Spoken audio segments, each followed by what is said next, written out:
Good afternoon, grade 10 students. I am April Lyra P. Gomez, a graduate at Philippine Normal University, North Luzon, with a Bachelor in Secondary Education, major in Biology, with certification in teaching senior high school, your Science 10 teacher.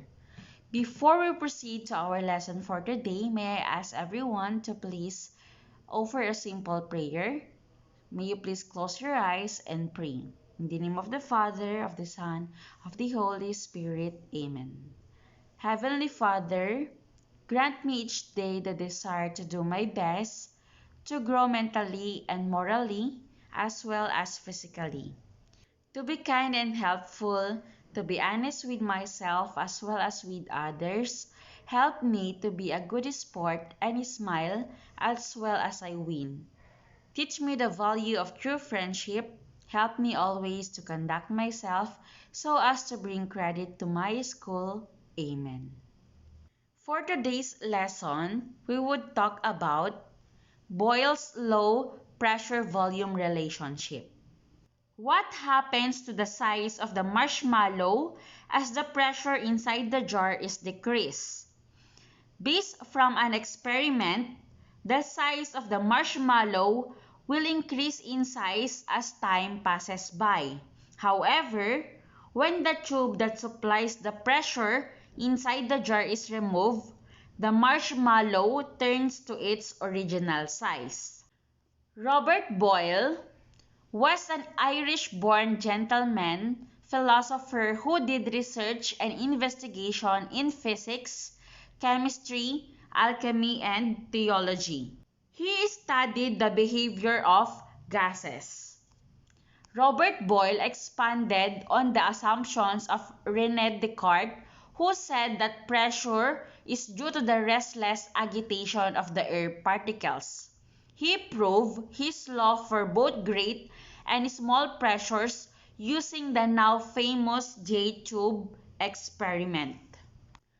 Using a J-shaped piece of glass tubing that was sealed on one end that Robert Boyle employed, he was able to establish the relationship between volume and pressure.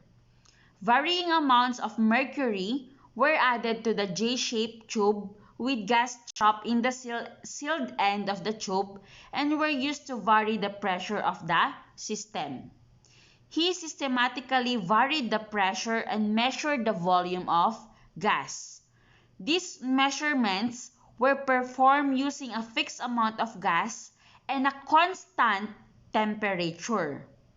He noticed that when temperature is held constant, the volume of a given amount of gas decreases as the pressure is increased. Again, the volume of a gas decreases as the pressure is increased. This experiment shows the relationship between volume and pressure of a gas at constant temperature. On the contrary, if the pressure that is applied is decreased, the gas volume becomes larger. Robert Boyle's experiment proved that pressure is inversely proportional to the volume of gas at constant temperature. That is, volume decreases with increasing pressure and vice versa. Mathematically, we can express this relationship as this equation.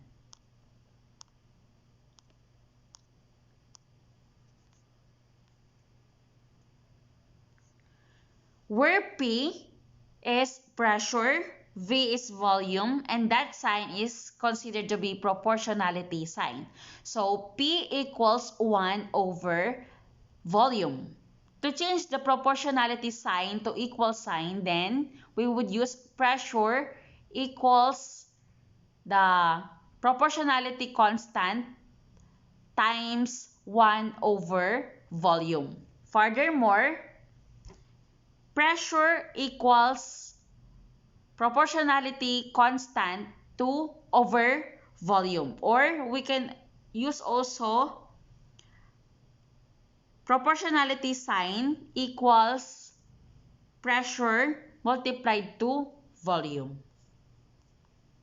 For a given example,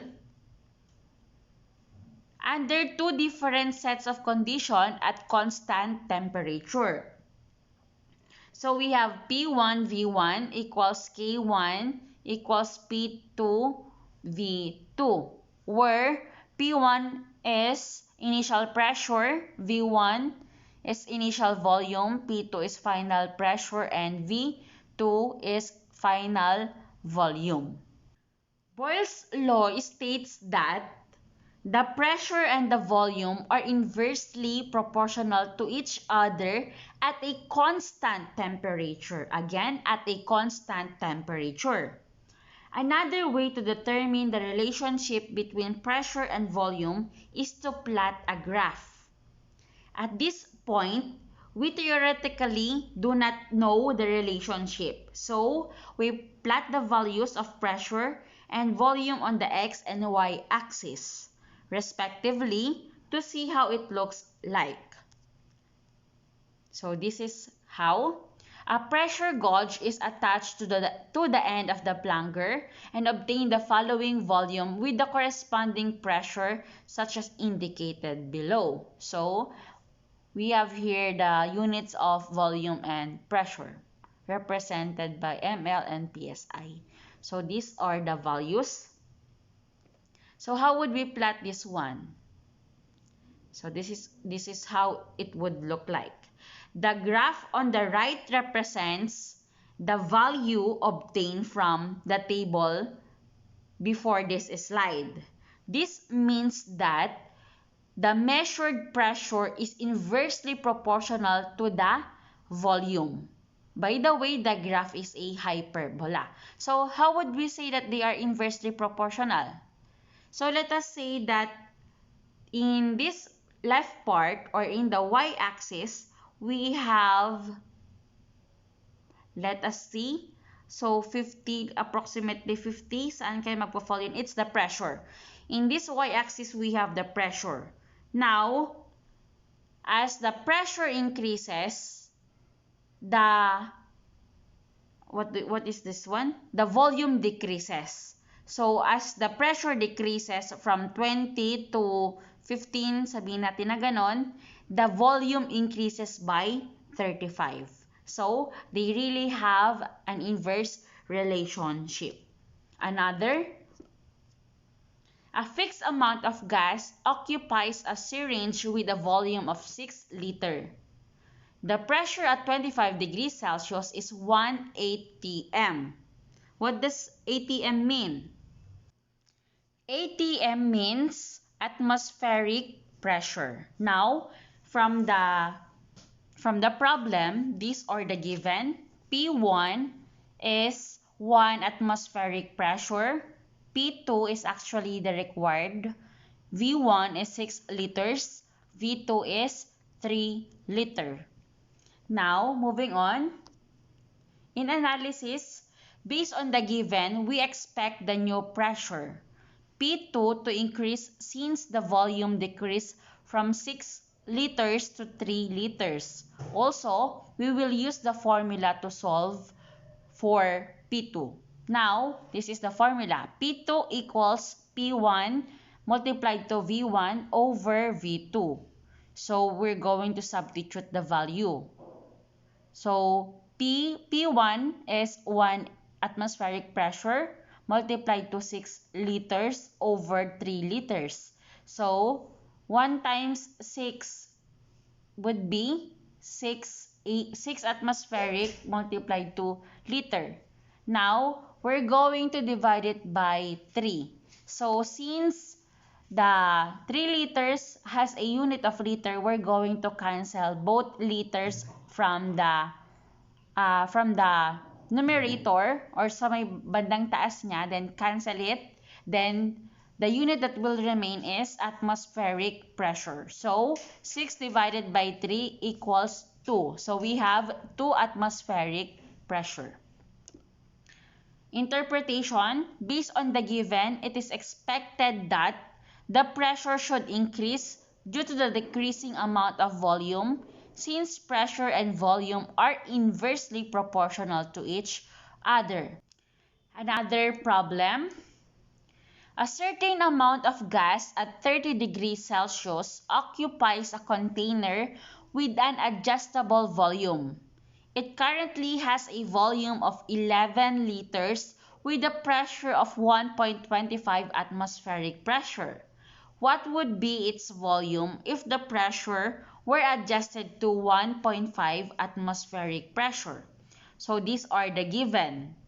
P1 would be 1.25, while P2 would be 1.5.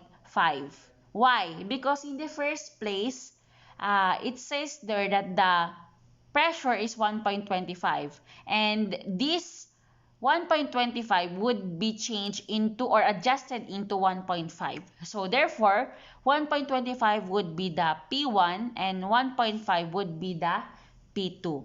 Now, what about the value of V1? V1 is 11 liters.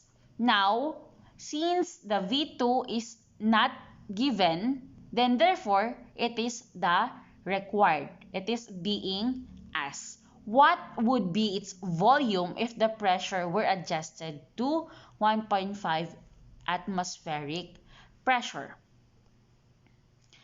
Based on the given, we expect V2 to decrease due to an increase in the pressure. Also, we will use the formula below to find for the value of the new volume. Now, this is the formula for V2.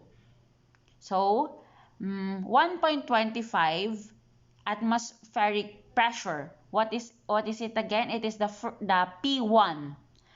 Now, it would be multiplied into V1. So 1.25 atmospheric pressure multiplied to 11 liters over P2.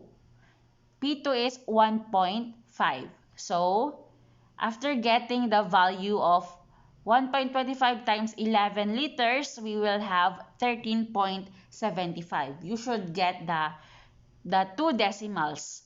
Now, it should be divided into 1.50 atmospheric pressure.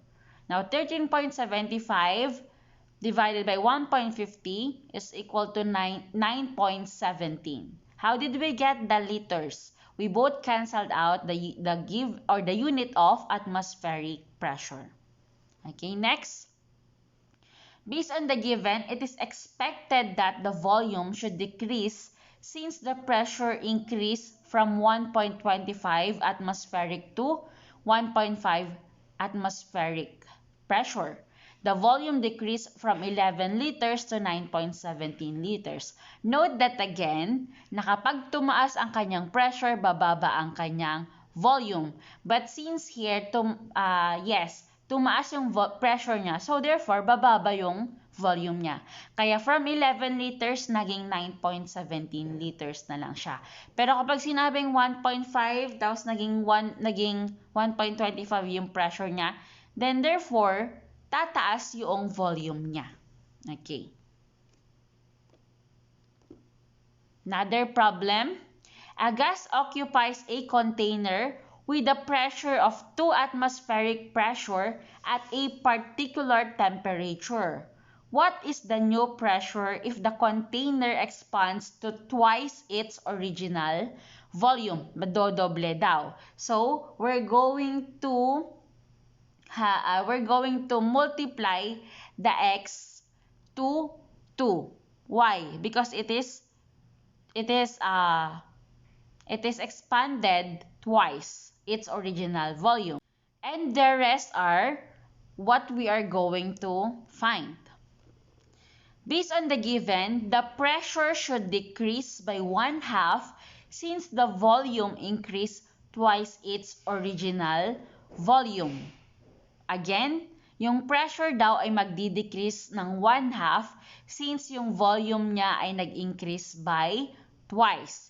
Pero kapag nag-increase naman siya ng sabihin natin na 4 na beses, ano ba ang 4? Basta yun, 4 na beses into apat na beses sa may volume niya. So therefore, ang kanyang pressure ay magdi-decrease din ng 1/4. Okay. Given, the P2 equals 2 atm multiplied to x divided by 2x. So, 2 times x. Basically, 2 atm x. Pero dahil i-divide natin siya to 2x, kailangan natin mag-cancel out. So, 2 divided by 2 equals 1. And that x sign would be cancelled out. So, we will have 1 atmospheric pressure. Since the pressure and volume are inversely proportional to each other, any changes to the volume could cause the pressure to change as well. When the volume increases twice as much as its original value, the pressure decreases half as much as its original value. You always take note the relationship of pressure and volume para alam mo kung ano yung gagawin mo or how to explain what happens to that gas. Now, as your exercise, please answer this problem. What is the pressure required to compress 3,500 liter of hydrogen gas at 2 atmospheric pressure into a 50-liter tank if the pressure is kept constant? So, you will answer this problem by following the format of GRESA. So, what is the format? The given, the required, equation, the solution, and of course the answer. And also, do not forget to use the appropriate unit in each given. Okay, next. Number 2, a gas occupies a volume of 250 milliliter at 300 of pressure. What will be its volume if the pressure is doubled? Assume that the temperature is constant. Okay, please answer this problem in a paper, in a one whole paper. But if you don't have one whole paper, you can use band paper or 1/2 crosswise. Okay, that would be all for today, class. I'll see you again next week.